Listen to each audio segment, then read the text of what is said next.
time will be changed in watch, and day, month, and year will be changed in calendar. Both time and year, that will be changed. But man is not changed. સમય ઘડિયાળમાં બદલાય, મહિનાઓ અને વર્ષો કેલેન્ડરમાં બદલાય, વર્ષો પછી વર્ષો જાય, કલાકો પછી કલાકો જાય, તારીખો પછી તારીખો જાય છે, પસાર થાય છે. બધું જ બદલાય છે, માણસ નથી બદલાતો. રામના સમયમાં જ રાવણ હતો, કૃષ્ણના સમયમાં જ દુર્યોધન, શેષુપાલ, જરાસંઘ આ બધા હતા જ.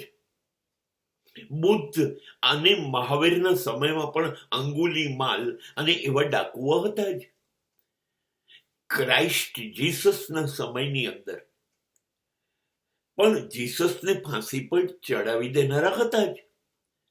મીરાના સમય પર પણ કુટુંબમાં પતિ, દિયર, રાજાઓ હોવા છતાં પણ એ લોકો પણ આ જ હતા.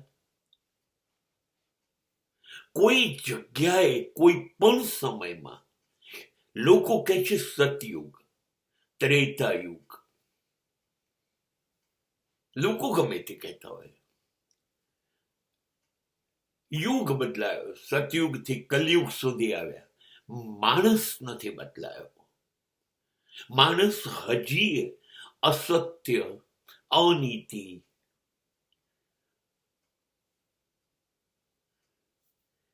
અધર્મ, નફરત, લુચ્ચાઈ, હલકટાઈ, ખોનામરકી, બધું એનું એ જ હજારો વર્ષો પહેલા કરતો હતો, એ હજી કરે છે. એ વખતે પણ કુટુંબીઓ સાથ નહોતા આપતા, કુટુંબીઓ દગો આપતા હતા, મિત્રો છેતરતા હતા. બધું જ જે ખોટું થતું હતું. એ વખતે બી જુઓ, સીતાનું અપહરણ થયું હતું. એ વખતે બી જુઓ, દ્રૌપદીનું વસ્ત્રાહરણ થયું હતું. બંનેના યુગ જુદા છે. દરેક સમયે આ બન્યું જ છે. માણસ ક્યારેય નથી બદલાયો. અને જો માણસ બદલાતો રહેતો હોત તો શા માટે જીસસે કહેવું પડે જુઠ્ઠું ના બોલો, ચોરી ના કરો, લૂંટ ના કરો, હિંસા ના કરો? શા માટે બુદ્ધ અને મહાવીર પણ એવું કહે? શા માટે કૃષ્ણએ પણ ઉપદેશ આપવો પડે? ને દરેક સમયમાં માણસ જ નથી બદલાતો.